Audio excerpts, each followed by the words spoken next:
Mungu uliyezifanya mbingu na nchi, bahari na mito na vitu vyote vilivyomo ndani yake. Asante kwa sababu ya siku hii ya leo. Unalo kusudi kwa ajili ya mama huyu anayenisikiliza, unalo kusudi kwa ajili ya baba huyu anayenisikiliza, na unalo kusudi kwa ajili ya kijana anayesikiliza, mtoto anayesikiliza, binti anayesikiliza. Asante kwa sababu ziko roho ambazo Bwana lazima ziingie katika ufalme wako siku ya leo. Na Mungu aliye hai, ziko roho ambazo zimefungwa na adui siku ya leo lazima zifunguliwe. Shetani lazima aachilie maisha yao. Asante kwa sababu Bwana upo na nguvu zako zipo. Ninakukaribisha mfalme wa falme na Bwana wa mabwana. Ninafunga milki zote za giza na kazi zote za adui shetani. Ninataka kusimika jina lako mahali hapa, na katika hili anga usimame wewe Yesu peke yako, katika jina la Yesu Nazareti hai. Na kila anayempenda Mungu na aseme amen. Come on. Kama kuna jambo ambalo limeleta matanga kwenye dunia, limeleta mateso kwenye dunia, limeleta huzuni kwenye dunia, ni matokeo ya dhambi. Dhambi imeleta huzuni kwenye maisha ya mwanadamu, imeleta mateso kwenye maisha ya mwanadamu, imeleta kilio kwenye maisha ya mwanadamu. Na ninarudi nyuma, ninaangalia mwanzo ili kwaje dhambi kaingia. Maandiko yanasema kwamba Mungu alimuumba Adamu akamuumba na Hawa. Maandiko yanaelezea kabisa, yanasema kwamba Mungu aliye hai vitu vyote aliviumba kwa kutamka.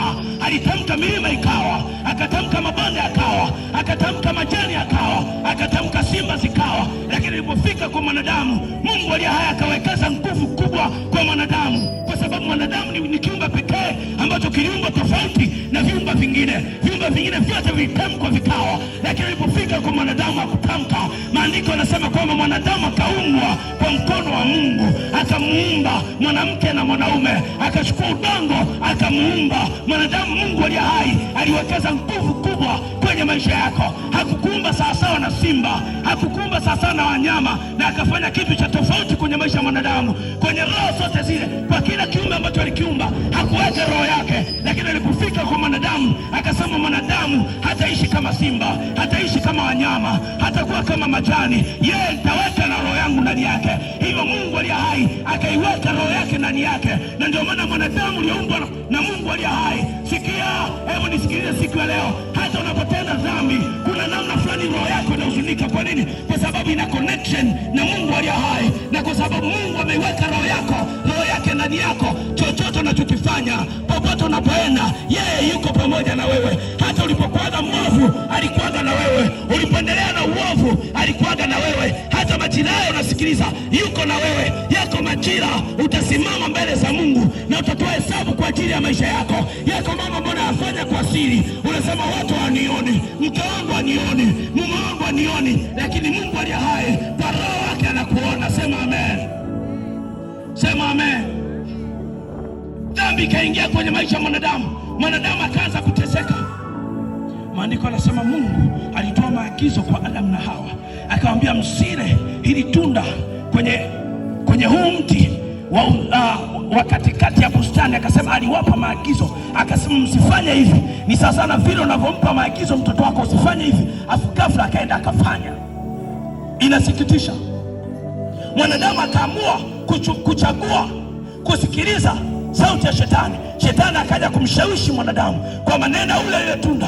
Mungu hataki afanane na wewe, hataki wewe ufanane na yeye, ujue mema na mabaya. Kwa mwanadamu akachagua kumsikiliza shetani. Hata kipindi cha sasa watu wamechagua kumsikiliza shetani. Unasema namsikilizaje shetani? Unapotoka nje ya ndoa umemsikiliza shetani, unaposema uongo unamsikiliza shetani, unapokuwa na michepuko unamsikiliza shetani. Sikia, shetani anazungumza na maisha ya watu. Ile tabia mbaya ulionayo, sikia, imekushinda kwa sababu si asili yako, ile ni kwa sababu umemsikiliza shetani. Siku ya leo Yesu amenituma nije nizungumze na wewe. Sema amen. Amen.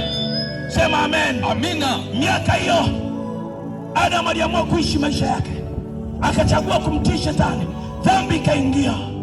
Kila alichoambiwa na shetani kwamba utafanana na Mungu, akagundua sijafanana na Mungu, ile nimeingiza mateso. Kitu cha kwanza ambacho kilionekana kwake, akajikuta uchi. Walikuwa uchi siku zote na hakujiona kama yuko uchi, lakini baada ya kutenda dhambi akajikuta yuko uchi. Dhambi inakuvua nguo, dhambi inakutesa mwanamke.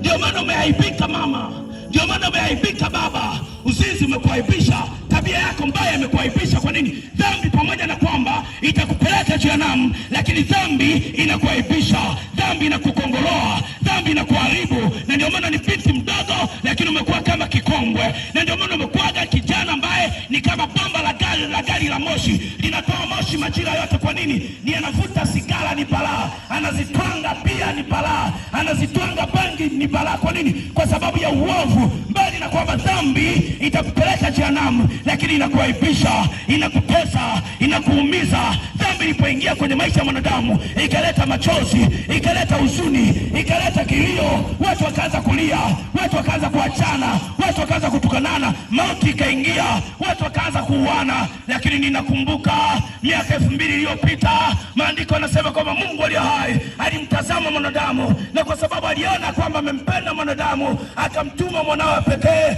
jina lake anaitwa Yesu Kristo. Yeye alikuja kusimama katikati ya mwanadamu na Mungu, alikuja kutengeneza pale palipoharibika. Maandiko yanasema ya kwamba miaka 2000 iliyopita Yesu akazaliwa. Maandiko yanasema ya kwamba hakuzaliwa kwa baba na mama, alizaliwa pasipo mwanaume, alizaliwa na Bikira Mariamu. Maandiko yanasema kwamba kuzaliwa kwake kulikuwa kwa pekee, maisha yake yakawa ya pekee, zungumza yake ilikuwa ya pekee, alifanya kila kitu kuwa chema, hata majira haya kwa lile kusudi ambalo Mungu alimtuma. Maandiko yanasema kwa sababu maandiko yanasema kwamba, maandiko yanazungumza kwenye kitabu cha Yohana 3:16, inasema kwa maana jinsi hii Mungu aliupenda ulimwengu hata akamtoa mwanawe pekee, ili kila muamini asipotee bali awe na uzima milele. Miaka 2000 iliyopita kamanda Manyota aliacha enzi mbinguni, aliacha ufalme mbinguni, akasema nitashuka mpaka duniani, na alikuja kwa hapa duniani kwa ajili ya upatanisho.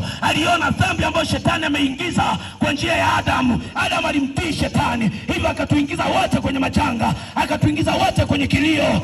Msiba ulionao ni kwa sababu ya shetani aliyeingiza mbegu kwa Adamu. Lakini Yesu Kristo mwana wa Mungu aliye hai aliacha enzi mbinguni, akaja duniani. Kwa maana jinsi hii Mungu aliupenda ulimwengu hata akamtoa mwanawe pekee, ili yeyote amwaminie asipotee. Maandiko yanasema kwamba dhambi ilipoingia, mwanadamu akaanza kupotea, watu wakaanza kufa, watu wakaanza kuuana, watu wakaanza kutishiana, mauti ikaingia kwenye maisha ya mwanadamu, kilio kikaingia kwenye maisha ya mwanadamu, misiba ikaingia kwenye maisha ya mwanadamu, kuacha kukaingia kwenye maisha ya mwanadamu. Lakini miaka 2000 iliyopita ninasoma maandiko ya kama Mungu aliye hai akamtazama mwanadamu, na kwa sababu alimpenda mwanadamu, akamtuma mwanawe pekee ili aje afe duniani, ili aje ateseke kwa ajili ya mwanadamu. Maandiko yanasema mshahara wa dhambi ni mauti, yeyote atendaye dhambi lazima kufa na afe. Lakini Yesu Kristo aliye hai akaja akafa kwa ajili yetu, akateseka kwa ajili yetu, akaumizwa kwa ajili yetu, ili sisi tuwe na uzima. Na kwa kumpokea yeye unapata ondoleo la dhambi, unapata msamaha wa dhambi. Yeye akiingia kwenye maisha yako unasamehewa dhambi zako, zile dhambi ambazo zilitendwa tangu kipindi cha mwanzo, na dhambi zote ambazo umezitenda kipindi uko hai na unazijua. Sema amen. Amina. Nani anasema amen? Amina. Haya ndio matokeo ya dhambi. Maandiko yananiambia Yesu alipokuja akazaliwa, akaanza kuishi.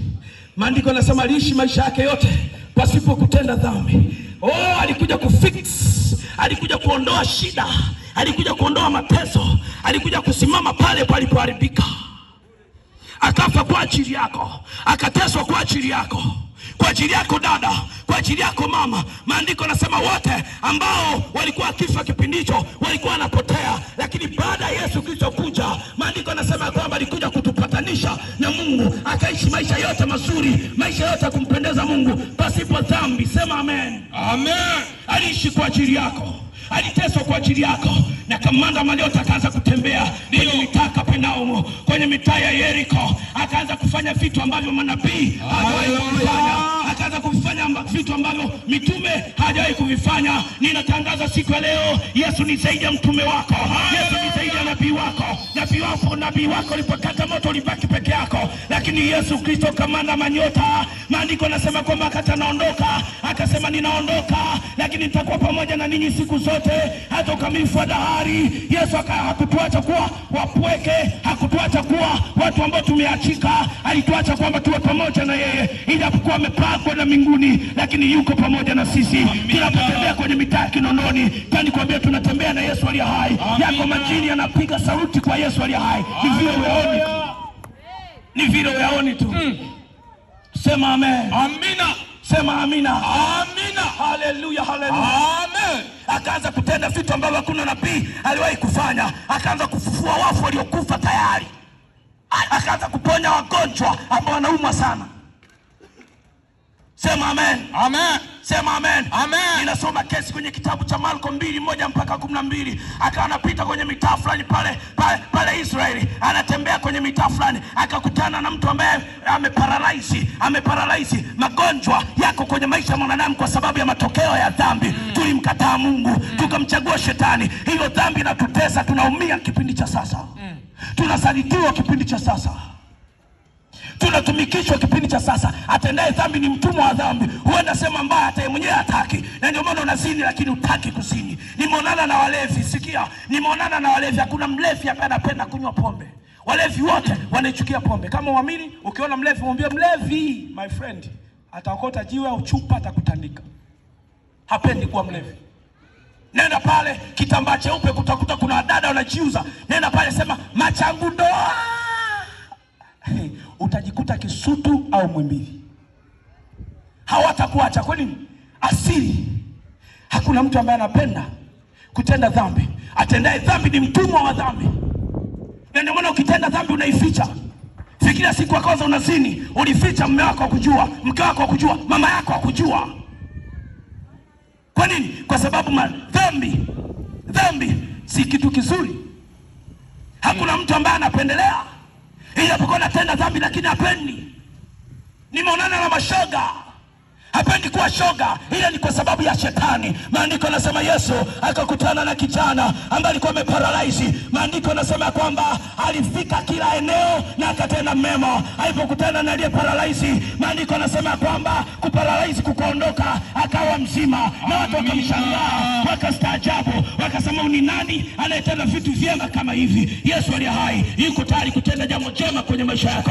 Yuko tayari kuiponya ndoa yako. Yuko tayari kuponya maisha yako. Yuko tayari kukuokoa siku ya leo. Ni wewe tu kukubali ofa yake. Sema amen. Amen. Nani anasema amen? Amen.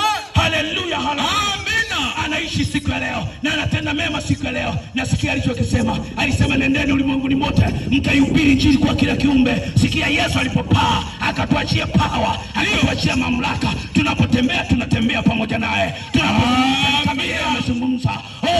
Kila kitu ambacho tunakifanya ni kama yeye anafanya. Mapepo yanatii, shetani anatii, nguvu za giza zinatii. Kwa sababu ni yeye pekee aliyekuita siku ya leo. Sema amen. Amen. Mapepo yakastaajabu, yakawa napiga kelele, yanasema tuna nini nawe Yesu mwana wa Mungu? Hata siku ya leo mapepo yote yanajua kwamba injili ya Yesu inahubiriwa mahali hapa. Na huyu Yesu ambaye nakuhubiria siku ya leo yuko tayari kukuokoa, yuko tayari kukufungua, yuko tayari kukuponya yale matokeo ya dhambi ambayo ni dhambi ya asili na ambayo ni dhambi ambayo hata wewe umekuwa ukitenda. Sikia, Yesu yuko tayari kukusamehe ukikataa shauri yako. Kuna watu walikataa kuokoka, hakujua siku zao kwamba zimeisha. Kuna watu mnanitazama majira haya, hautapata nafasi tena kusikia neno la Mungu. Nafasi yako ya kusikia ni sasa.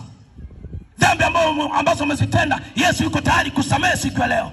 Mungu yuko tayari kuingia kwenye maisha yako, kuyatawala maisha yako, kutawala ujana wako. Na siku ya leo yuko tayari kuiondoa dhambi. Miaka 2000 iliyopita Yesu alisaliwa, akafa msalabani, akafufuka siku ya 3. Na yote ambaye anamwamini yeye anapata ondoleo la dhambi. Hakuna dhambi isiyoweza kusamehewa, hata ile uitenda kwa siri. Yesu yuko tayari kuisamehe siku ya leo. Lakini ni ole wako ukatae kwa Yesu. Ukikataa kwa Yesu ni hasara ya nafsi yako. Fumba macho yako popote pale ulipo. Popote pale ulipo, fumba macho yako. Ninampenda huyu Yesu. Injili ilikuwa inahubiriwa pale Tandale, njiani kabisa. Alikuwa dada fulani wa dini nyingine. Na ndio maana nampenda Yesu. Yesu habagui dini. Ndio. Anapenda Wakristo wote. Anapenda Waislamu wote. Anapenda Mabudha wote. Anapenda watu wote. Na kilichomo ndani yake utaka watu wote waokolewa, asiweko hata mmoja kuelekea jehanamu. Hata siku leo yuko tayari kukuokoa, yuko tayari kusamehe mateso ambayo unateseka, yuko tayari kuyaondoa. Maisha yako yamekuwa magumu, shida zimekuwa zikikutesa, umekuwa ukihangaika ukilia. Mateso ya mwanadamu ni mazito sana. Nenda hata pale Muhimbili utakutana na wagonjwa wengi. Watu hawana furaha. Dhambi ilipoingia ikaondoa furaha. Watu wana huzuni, hata ukianza kusikiliza utaweka tama namna hii. Maana inasikitisha. Mtu hawezi kuwa na furaha ameambiwa na uvimbe, hawezi kuwa na furaha ameambiwa na kansa, hawezi kuwa na furaha ndugu yake amekata moto amekufa. Matokeo ya dhambi. Siku ya leo Yesu anataka kuondoa matokeo ya dhambi kwenye maisha yako. Uishi maisha yako mazuri ambayo Mungu aliye hai ameyakusudia. Fumba macho yako. Mungu aliye hai, nakushukuru sana. Asante kwa ajili ya siku hii ya leo. Asante kwa ajili ya mama huyu anayesikia neno lako. Asante kwa sababu Bwana uko tayari kuokoa siku ya leo. Na asante kwa sababu neema yako iko tayari kugusa maisha ya dada mmoja anayesikia majira haya. Neema yako iko tayari kugusa maisha ya kijana mmoja ambaye anasikia majira haya. Baba, ninakuomba asiwepo hata mmoja wa kupotea na hali injili imehubiriwa. Kwa jina la Yesu Kristo wa Nazareti aliye hai. Popote pale ulipo, unasema siku ya leo ninataka kusamehewa dhambi zangu. Nyosha mkono wako juu kwa Yesu. Nyosha mkono wako juu. Asante. Nyosha